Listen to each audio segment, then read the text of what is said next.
నమస్తే, welcome to our channel. ప్రముఖ ఆధ్యాత్మికవేత్త, ఆస్ట్రాలజర్ అనంత్ కుమార్ శర్మ గారు ఉన్నారు. వారితో మాట్లాడదాం. నమస్తే అండి. ఓం గణపతే నమః. ఈ మధ్య కాలంలో బాగా ప్రాచుర్యంలోకి వచ్చిందండి కుళంగలి మాల అని. అది వేస్తే కనుక అంటే ఎవరైనా వేసుకోవచ్చు, ఎటువంటి నియమాలు పాటించిన అవసరం లేదు. అది ఆడవాళ్ళు వేసుకోవచ్చు, మగవాళ్ళు వేసుకోవచ్చు. వేస్తే కనుక వితిన్ ఇన్ని డేస్లో మీకు సక్సెస్ వస్తుంది అనేది నేను చాలా వీడియోస్ చూశాను.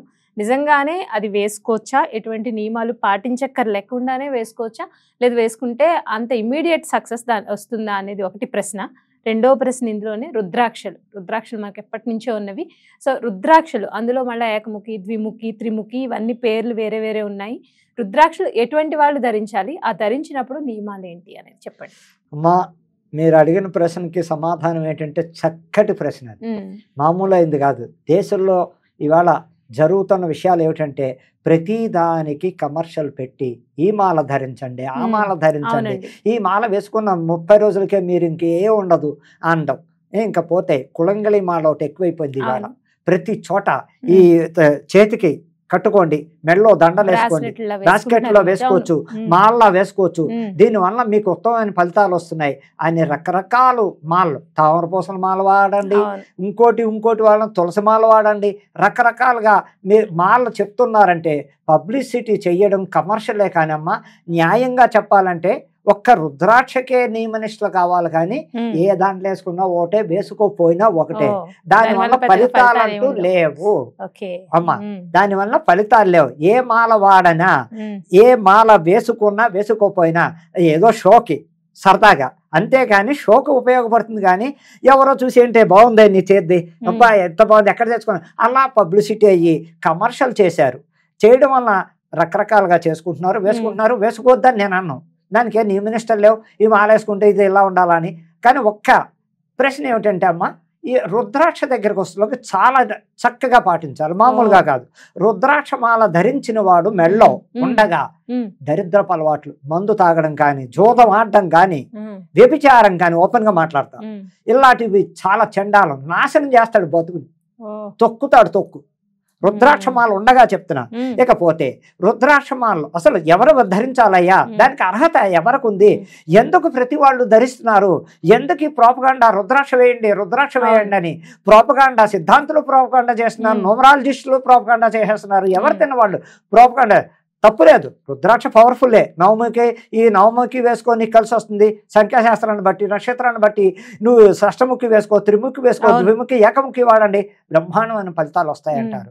అమ్మా, తప్పులేదు. వాళ్ళు చెప్పినందుకు ఎక్కడ పాటించాలి ధర్మంగా. నాన్ వెజ్ తిని వాళ్ళు, మందు వాడి వాళ్ళు అసలు రుద్రాక్ష వేసుకోకూడదు. వేసుకోవచ్చు. ఎలాగయ్యా, దానికి పక్కనే చెప్తున్నా. దేవుడి మందిరంలో నువ్వు చేసేయి, పూజ చేసుకో, రుద్రాక్ష వాడు, వెంటనే దాన్ని అక్కడే పెట్టాయి. పూజ అయిపోయిన మాల తీసి పెట్టేయాలి.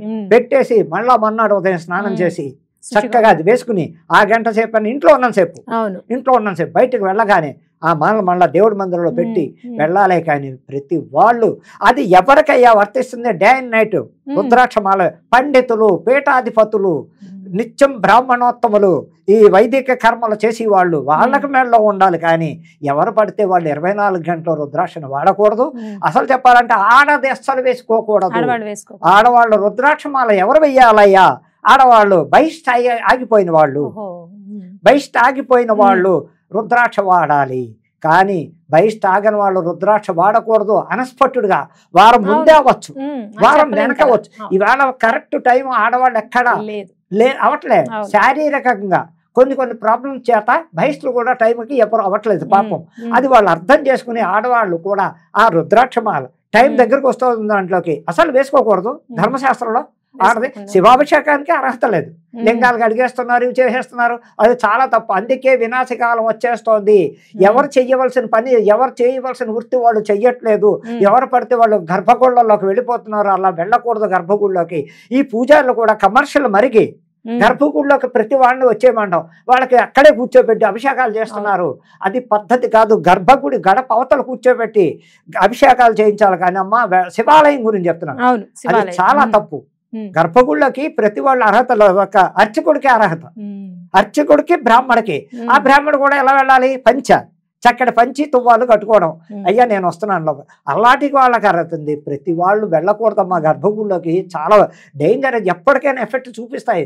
వీళ్ళు అర్థం చేసుకుని ఈ జనాలు ఎప్పటికైనా మారి, రుద్రాక్షకున్న పవర్ ఎవరమ్మా? సాక్షాత్ ఆ రుద్రుడు. ఆ రుద్రుడితో మనం వెటకారాలు ఆడడం. ఆ బార్లు చూపించమంటారు నన్ను, ఎంతమందిని చూపిస్తాను బార్లలో, ఎక్కడ పడితే అక్కడ షాపుల దగ్గర, వైన్ షాపుల దగ్గర రుద్రాక్ష మాలతో ఇన్ని వందల మందిని చూస్తాను నేను. ఇది అవసరమా? వాడండి, తప్పులేదు. ఆ దైవ మందిరంలో చెప్పినట్టు నియమాలు పాటిస్తూ వాడొచ్చు, నియమాలు పెట్టుకుని. ఇంకా మాల, ప్రతి మాల, పగడాల మాల వాడచ్చు, ముత్యాల మాల వాడచ్చు, కులంగలి మాల వాడచ్చు, బాస్కెట్లు వాడచ్చు, తప్పులేదు. దానికి నియమ నిష్టలు లేవు చక్కగా. కానీ రుద్రాక్ష హై పవర్, ఆ శివుణ్ణే మనం అవమానపరుస్తున్నాం, సృష్టికర్తనే మనం అవమానపరుస్తున్నాం. ఆయనతోటి వెటకారమమ్మా? ఆయనతోటి మనం శివతాండవం ఆడిస్తాడు. తేడా వస్తే ఓ తొక్కుతాడు, అతపాతాల్లోకి వెళ్ళిపోతాయి కుటుంబాలు. లేని కష్టాలు కోరితే వాడాలి, వాడద్దని నేను చెప్పను. ప్రతి దానికి నియమనిష్టలో రుద్రాక్ష ఒకటి పాటించండి. చేసుకున్నంత సేపు చక్క ఇంట్లో పెట్టేసేయండి, బయటకు వెళ్ళిపోదాం. అమ్మా బయటకు వెళ్ళాక అనేక రకాల ప్రాబ్లమ్స్ వస్తాయి. ఎలా? వాళ్ళు ఇప్పుడు ట్రైన్లో పెడుతున్నాం, వాళ్ళు పక్కన కూర్చున్న వాళ్ళు మైల్తో ఉన్నారో తెలియదు, ఇదో తెలియదు, బయట ఉన్న వాళ్ళు ఉన్నారో తెలియదు, లేకపోతే ఫ్లైట్ లో పెడుతున్నాం. బయటకి వెళ్ళిన తర్వాత అనేక ఆఫీసులకే పెడుతున్నాం. ఆఫీసులో ఎవరెళ్ళటోళ్ళు చెప్పొస్తారా మనకి? చేయరు కదా. అలాంటప్పుడు ఇవన్నీ ఆ గాలి రుద్రాక్షకి తగలకూడదు, మైలు గాలి అన్నప్పుడు చేసే పవిత్రత ఒక బ్రాహ్మణకి అర్హత అని చెప్తున్నాను. మళ్ళీ శ్మశానానికి కూడా వెళ్ళొచ్చు వీడు, రోహిత్యం చేసేవాడు శ్మశానానికి కూడా వెళ్ళొచ్చు, తప్పులేదు. అంటే వాళ్ళు కూడా నియమాలు పాటించాలి. మందు తాగకుండా చక్కగా ఉంటే కూడా రుద్రాక్ష మెడలో ఉన్నసేపు. వాళ్ళు డ్రింకింగ్ ఎక్కువైపోయింది, నేను కాదంటలేదు. ప్రతి చోట డ్రింక్ లేని వాళ్ళు లేరు, చక్కగా సేవిస్తున్నారు. అప్పుడే నియమం పాటిస్తేనే దాని గొప్పతనం. అలా నియమనిష్టలు పాటిస్తూ ప్రతి మాలకి అడ్డు అంటూ లేదు. కానీ రుద్రాక్ష దగ్గరకు వస్తులోకి ఆడవాళ్ళు జాగ్రత్తలు పాటించండి, అనర్థాలు కోరి తెచ్చుకోకండి. కుటుంబంలో అనేక రకాల ఇబ్బందులు వస్తాయి. ఎందుకు వచ్చింది? ఇదేంటి చక్కగా అని చెప్పారు, ఈ రుద్రాక్ష వేసుకోమ్మా నీకు బాగుంటుందని చెప్పింది నుంచి నా కుటుంబంలో ఇలాంటివి వస్తున్నాయంటే కారణం ఏమిటి? రుద్రాక్ష. ఆ రుద్రాక్ష ఆడవాళ్ళ జోలికి వెళ్లకుండా, ఒకవేళ బహిష్ట ఆగిపోయిన వాళ్ళు, 50 దాటిన వాళ్ళు చక్కగా వాడచ్చు, వాళ్ళు వాడుకోవచ్చు, చక్కగా తిరగచ్చు, తప్పులేదు పాపం. అలాంటివి చేసుకున్న నాడు ప్రతి మాలకి ఓ పవిత్రత ఉంది. అలా చెయ్యండి. ఒక రుద్రాక్ష మాలను మట్టి పవిత్రంగా చూడండి. ఆ శివపార్వతుల అనుగ్రహం కావాలంటే రుద్రాక్ష మెడలో ఉన్నంతసేపు సక్రమంగా చక్కగా మంచి బుద్ధి పాటించండి, చెడు బుద్ధికి వెళ్ళకండి అని నేను సలహా ఇస్తున్నాను. ప్రేక్షకులు అంతా అర్థం చేసుకుని దానివల్ల ఎటువంటి అనార్థాలు రావు. తెలిసి తెలియక చేసే పనుల వల్ల మనం కోరి తెచ్చుకోవడం కష్టాల కన్నా అసలు వేసుకోకుండా ఈశ్వరుని ఆరాధించవచ్చు. వేసుకున్నా మీరు చెప్పిన ఆ నియమనిష్టలు పాటిస్తే కనుక చాలా ఉత్తమమైన మార్గాలు ఉంటాయని చాలా చక్కగా వివరించారండి. ధన్యవాదాలు.